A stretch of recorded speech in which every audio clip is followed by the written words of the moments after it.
Brand new video coming into the newsroom this morning. DHS releasing this exclusively to Fox. Body cam footage showing New Jersey Democratic representatives shoving DHS agents and screaming in ICE agents' faces while trying to enter ICE's Delaney Hall detention facility in New Jersey yesterday. Newark's Democratic mayor joined those protests yesterday, where he was arrested for alleged trespassing. And Mayor Ras Baraka was just released from custody and is my source tonight. And Mayor, thank you for joining me. I actually didn't come there to protest. I was there that morning with the fire inspector trying to serve them, as we've been doing for the last few days. We're in court with them now. The fire inspector usually puts a tag on a gate and we leave. This happens every day. ICE after a while made a determination after somebody came and said that we shouldn't be there.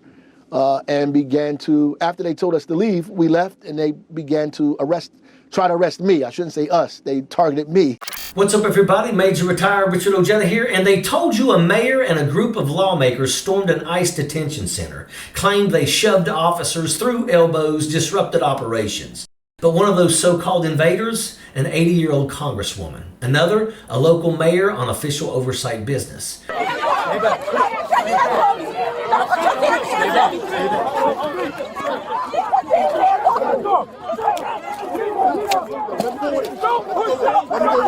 There was no riot, just a lie built to discredit accountability and protect a private prison cash machine.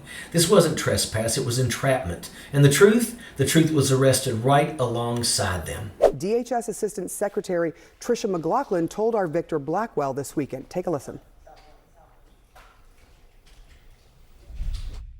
There were multiple people arrested. And Victor, I think that we should let viewers know there will likely be more arrests coming. We actually have body camera footage of some of these members of Congress assaulting our ICE enforcement officers, including body slamming a female ICE officer. So we will be showing that to viewers very shortly. You say a video of members of Congress body slamming ICE That's correct. officials? That's correct, sir. It's disgusting. I am curious if you've heard anything about this, or did you witness this happening? This is a complete fabrication. I mean, either she wasn't there and was misinformed, or she's just straight out lying. I mean, you're talking about an 80-year-old congresswoman, another congresswoman, and Congressman Menendez. They grabbed, slammed no one. No one stormed the place. There is a video. First of all, there's videos from all angles that reporters have, as a matter of fact, news agencies. There's a video that shows the beginning of the incident all the way to the end that folks have who were out there taping and videotaping. When this thing comes completely out, you'll see how egregious these lies are. This story is about more than a mayor in handcuffs. It's about a manufactured crisis designed and delivered by Homeland Security, amplified by Fox News, and orchestrated to protect the interests of private prison giants like GEO Group. They cherry-picked footage, twisted facts, and sold a fantasy of chaos to justify their crackdown. But the truth is, this was a peaceful oversight visit, one that exposed the quiet cruelty of a system built to cut corners, dodge regulations, and profit off human suffering. I was there for over an hour in that space, and nobody ever told me to move. I was in there for over an hour. Not a single person, not an officer from ICE, not any of the security guards. Nobody told me to leave that place. Somebody from Homeland Security came in the end and began to escalate the situation, and we wound up being where we are today. GEO doesn't have to follow the same standards as state-run facilities. No AC in 100-degree heat, overcrowded cells, dangerously understaffed. None of it matters as long as the checks keep coming. And with due process under attack and habeas corpus on the chopping block, this arrest wasn't just about Mayor Baraka. It was a test run, a warning. If they can fabricate charges and humiliate a sitting mayor for doing his jobs, what do you think that they can do to you? If they can do this to a mayor, arrest him on false charges, twist the narrative, and turn public oversight into a crime, they can do it to anyone. This isn't just about a story about Baraka. It's a blueprint for authoritarianism. When truth becomes a threat and lies become law, no one is safe. That's why we speak up. That's why we fight back. because silence isn't safety, it's surrender. So what the hell happened? You start hearing it all over the news. Mayor Ras Baraka arrested in Newark for storming an ICE detention center. That's headline hits hard. Does. It's got all the buzzwords: Democrat, ICE, protest, arrest. Makes your ears perk up. What is this? Did a mayor really bust into a federal building? Did Democrats really go rogue?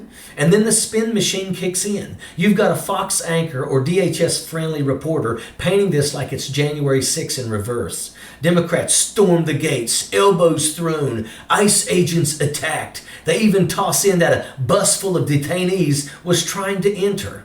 Well, really? But then you watch the footage, you slow it down, you pay attention, and you realize something's off. You've got an 80-year-old congresswoman in dress flats, another lawmaker in a coat and scarf. These people look more like they're headed to a policy roundtable than a riot. Baraka? He's calm, professional. He's there delivering a legal notice, not chanting, not resisting, just talking to the Democratic reps who were there. And then suddenly, the media tries to flip the narrative. After Baraka says he did nothing wrong, the anchor cuts to the body cam footage, shaky clips, elbows in the crowd, moments taken completely out of context, and presents it like it's a gotcha moment. But it's not. Because here's the thing. This was manufactured deliberately. Baraka wasn't at a protest. He was on city business. The people who invited him were elected officials. He went outside, said hello, and that's when they arrested him. Not because he did something wrong, but because the people running the facility, GEO, a private prison contractor, don't want anyone shining a light on what they're doing. And if you believe for 1 second that an 80-year-old congresswoman is body slamming ICE agents in a parking lot, then let's be honest, you're not interested in the truth. You are addicted to the lie.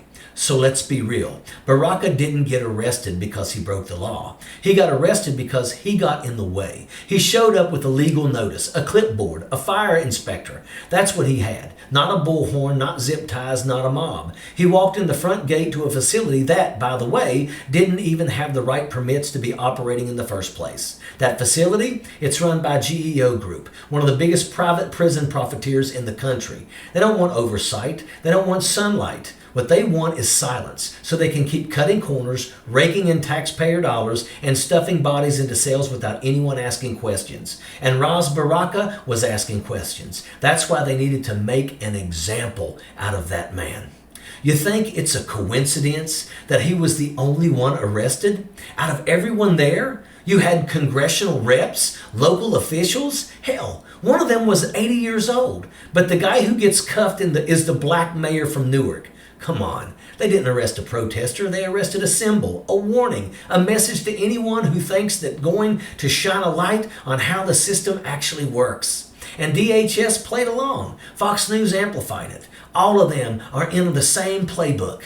Turn oversight into aggression, turn accountability into a crime, flip the script, arrest the messenger, and keep the cameras focused on the fake chaos while the real corruption hides behind chain-linked fences and profit statements. This was never about trespassing. This was about power. And it wasn't just Baraka they were trying to silence. It was every damn one of us who might dare to ask, what the hell is actually going on in there? After the arrest, Baraka went on TV and told the truth. Straight up, he said, that's not true. I was in there for over an hour. Not a single officer from ICE, not any security guard. Nobody told me to leave. He said Homeland Security showed up at the end, escalated the situation, and that's when everything went sideways. No protests, no warning, no orders to leave. Just a quiet exit until they turned it into a spectacle.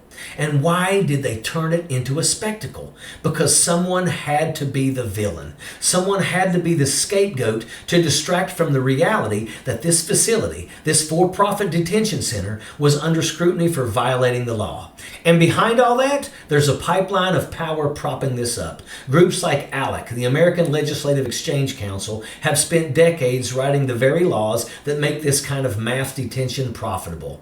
They lobby for stricter immigration enforcement, mandatory detention, and private prison expansion, all because it makes people like GEO and Core Civic rich. They don't care about law and order. They care about contracts and bed quotas. The more people arrested, the more they get paid.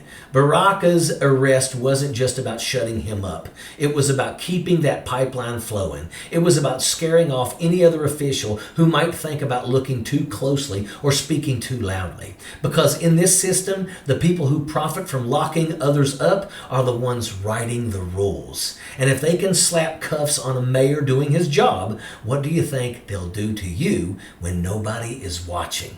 So where does this leave us? With a mayor in cuffs, a lie on every major network, and a country inching closer to something that we were warned about generations ago. This wasn't just about Ras Baraka. It was about testing the system, seeing what they could get away with, seeing how many people would believe the lie, repeat it, defend it, and never question who's actually pulling the strings. And the scariest part, a lot of the people did. No facts, no context, just headlines, outrage, and a preloaded villain. But here's the truth. Republics don't fall because of outside threats. They fall because the people inside them stop paying attention. They fall when we trade compassion for convenience, when we accept illusion over truth, when we confuse power with justice and mistake silence for peace. It's the personal choices of individuals, of all of us, that determine whether a republic stands or collapses. If enough people look the other way when innocent men are framed, if they cheer louder for arrests than for accountability, then what's left to save? We are at a crossroads. One direction leads to more fear, more lies, more cages, and more silence. The other leads to resistance, to truth, to courage. And it starts by saying no more. No more letting corporations write our laws. No more turning oversight into a threat. No more pretending that criminalizing truth makes anyone safer. Because if they can come for a mayor, they can come for anyone. And if we don't stop them now, they will. And that is an absolute fact. Sappers clear the way, airborne all the way.